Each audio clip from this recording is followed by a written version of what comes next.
guys, welcome back. My name's Nisha and my face hurts all the time. Probably because I'm smiling, grinding my teeth as I say this. The way the world is right now is very stressful. I know, it's not a fun time to be existing. And of course, with that is raised anxiety, depression, all kinds of things, and I'm feeling it too. Isn't it fun that TMJ, anxiety, both give you symptoms that are similar to the coronavirus? Like, that's really fun to me, you know? Like, it's a really good time. Hello, we're twins. We're twins. Yes, sir. Just living in constant fear of doom, I thought I would share my tips on how I help alleviate the pain that I get and the headaches that I get from TMJ. I'm not going to pronounce what it actually means, but basically it's where the joints in your jaw are inflamed. On my left side, yes, my left side, the little joint has like a perforation between some tissue. I was diagnosed with TMJD in high school. I was very stressed out. Of course, TMJ can have so many different causes. In this case, it's not really a structural problem for me. There can be structural problems whether you have a very severe overbite or underbite or misalignment from either having braces or being born with misaligned teeth. That is not the case for me. I did have sealants in my teeth, in my molars, so that they're hypothesizing could have caused some of it, but I don't agree. I think it was the gross amount of stress that I was going through at that time as a teenager that caused me to wake up one day and not be able to open my mouth. So I have the classic symptoms of headache, neck, upper back pain, clicking, difficulty chewing, and apparently a lot of you guys do too. So I thought I would share my tips. My number one tip is the most infuriating one because I'm told it all the time, but I'm going to tell you anyways. Try to decrease the amount of stress in your life. I know. Fuck you, Nisha. Having anxiety and having stress and just being in that mental space, a lot of those things are out of your control. So when someone tells me to do that, I'm like, literally, you want me to just stop living my life? But going to therapy and having someone to talk to who gives me proper coping skills when I have overwhelming feelings of pain and or anxiety and or hopelessness, all these things are very interconnected, especially for me with my pain, and I didn't know that. Having someone to go through like trauma therapy with me and also give me coping mechanisms, I think is a sign of a very good therapist. You don't want someone who just makes you codependent upon going to them every week. You do want someone who gives you the tools to decompress and to manage your thoughts and challenge them and to rewire trauma responses that you have gone through. And I don't mean like trauma, like the big T traumas. I mean like little things. I mean, anytime you face fear and rejection, that is a trauma. So that is that. And that is something that has helped my TMJ so much. I don't click, I don't freeze as much. I still get the headaches every now and then, and they're pretty bad. But the tools I've learned in therapy have helped tremendously in decreasing the pain without using some kind of physical therapy. I have been to physical therapy, and so one of the first tools I'm going to suggest is a little more expensive, but it is a tensing machine. I'm not gonna pull it all out, but which side? This is what it looks like. It has these sticky little pads that you put on when you turn your neck to the side. It is this muscle, if you can see me flexing it, and then one on your back, and if you feel it, it's like below your shoulder but above your scapula. So here's a picture, and you can feel it. It's very sensitive. If you have TMJ or if you carry around a heavy purse, you can feel it. You put it on both sides and it pulses and flexes the muscle. It feels weird. I don't like it. It's not fun. It pulses the muscle and causes it to relax, and it's really, really helpful when I have an attack, but it's like, it's a pain in the ass to get out and put on and lay down and relax, and you're supposed to just like relax with this thing just kind of making you twitch. But that's been really helpful to me. I went through a full physical therapy for TMJD because it was bad.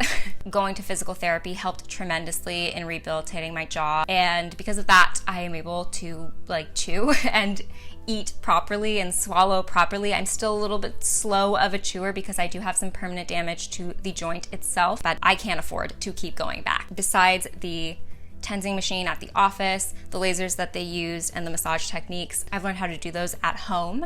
And there's different exercises that I can link down below. Definitely getting a mouth guard that's specifically fitted to my mouth has helped. So that's my spiel on physical therapy. I know a lot of people ask me, was it worth it? I'd say yes, but only if you continue to do it on your own outside of going to the place, which is really hard because it is painful and not fun to do.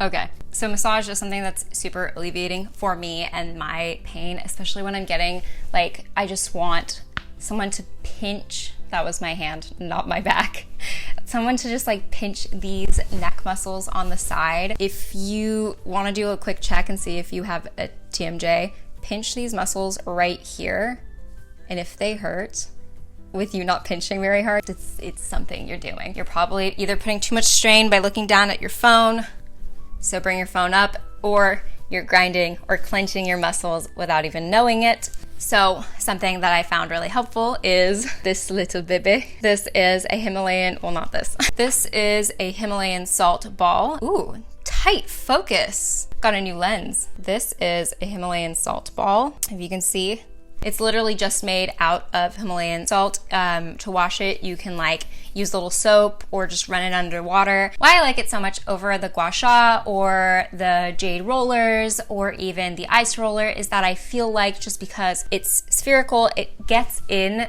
to this spot so well as it can be used on other parts of the body. I love that it can heat up in your hand so quickly and retain that warmth so well. I think a lot of the gua sha and the jade rolling and the ice rollers, while a lot of people do use that for TMJ, I feel like it's more of the aesthetic parts of TMJ that it takes care of, like the swelling and the facial, the lymphatic drainage, as people talk about. I think it's more about that kind of swelling rather than really alleviating the pain. Heat is something that is really good to make muscles relax. It's kind of like if you were to get a massage, like a hot stone massage, the warmth from the stones helps relax the muscle as well as the firmness from the stones really get in there, and I think this has a very similar quality, and I like that it's made out of salt because to me, I don't know, I feel like if your skin is kind of acne prone, I feel like it kind of dries out acne just because it is salt. That's just a niche thing. I don't think that's like been proven.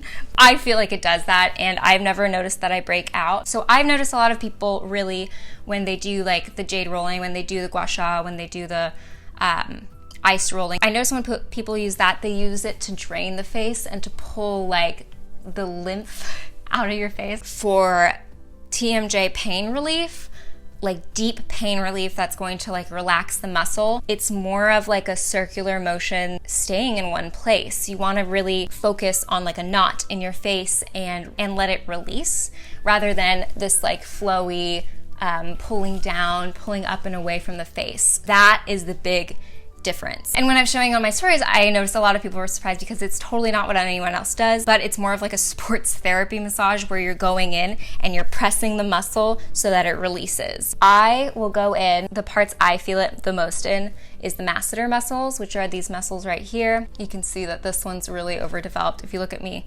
straight on and I clench my jaw, this one is like, hi, hello, how are you? I'll go to the masseter muscle and really massage it and go around in a circle. It's really nice to do this laying down so it doesn't fall. And I'll just go in a circle. And you don't want to do this so hard that it bruises you. You just want to give a nice little massage to it. And you're going to do that for about 20 seconds. That's what they told me in PT. It's about 20 Mississippis. And you'll do that. And then I go around to the other one. That, another part where I get knots in is right underneath my cheekbones. I look goofy. Right in between the masseter and the cheekbone, I'll go right here and I'll feel, like I can feel one right here, and then like over here it's a little closer to my mouth. And those are the spots. I'll go in and just do tiny circles to let that release. Same thing here, I'll find the spot. Oh, I found you right there. And tiny circles. Obviously, I'm not trained. I'm not a qualified medical professional, but it feels really good and it's helped me so much. I'll do it while I'm watching TV when I start getting stressed about the next day at night. It's so great. It's so good. Another place I feel it in is my temples. Temples, you want to be really gentle here. It's very thin skin. The nice part is just like the shape of the ball really just gets the job done. Sometimes I'll have it right here in the temple or even like further back here. Like right now it's right there and you'll feel it. And I'm going to stress this. You're going to want to press really hard because it feels really good, but you're going to end up bruised, especially on the temples, delicate part of your face. You just want to do a really gentle rolling for 20 seconds, and it'll feel so nice and it's such a relief. So I like to start out with the face first because these are delicate muscles. Your skin's a little more delicate. You want to be really gentle and just like get out all those little knots. Another spot I find that's really personal to me because I tend to smile when I clench my jaw, and being on camera and smiling on YouTube all the time. I'll do a little circle, another little circle, and then I like to go around here, but this just feels really good. I don't know if anyone else does this, but it feels really good. Right here under the mouth feels really good. The only place I wouldn't really put it is like under the eyes. You can do forehead. I don't tend to get a lot of tension up here. Once we've done the face, move on to the body. As I mentioned before, the tensing machine is really good for getting the body relaxed, but if you don't have that and you'd rather buy this $8 ball, this is a really nice way to use it. So what I found is that the muscles that bother me the most with my TMJ is right here. I don't know what they're called.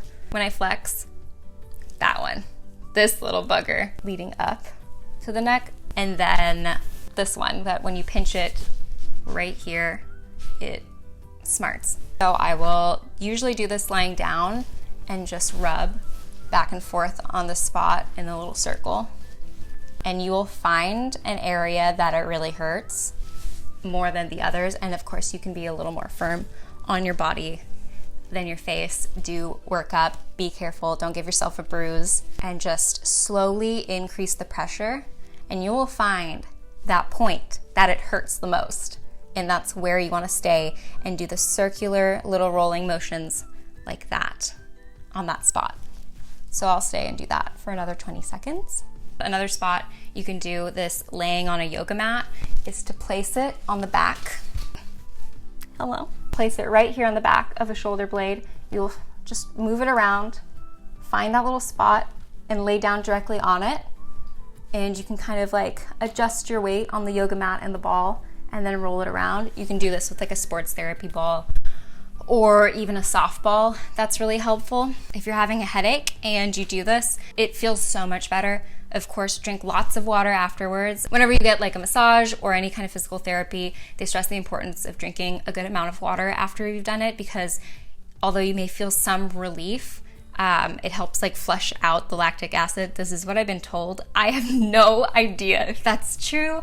I am a humble internet person, not a doctor or a physical therapist. But yeah, this is the way of massaging my face and body that help my headaches, that help my TMJ. Right now, stress is kind of unavoidable and imminent, and I think this is a really good way to take care of your body and show your body some love and practice some good self-care that is really rehabilitating and helping and relaxing the body and face. I hope you found this helpful. Let me know if you try it out. Everything that I talked about is linked below, including this ball. I also have an Amazon store that'll have a whole entire section for TMJ stuff that I've used that's been really helpful besides the massage ball and the tensing machine. I hope you're taking care of yourself and giving yourself some space to feel all the emotions, not just stuffing it down with all this like toxic positivity out there and trying to do the most to make yourself feel better. It's okay to feel shitty. Y'all, go feel shitty and feel the feelings and maybe give yourself a facial massage. I love you guys, and I'll see you next time.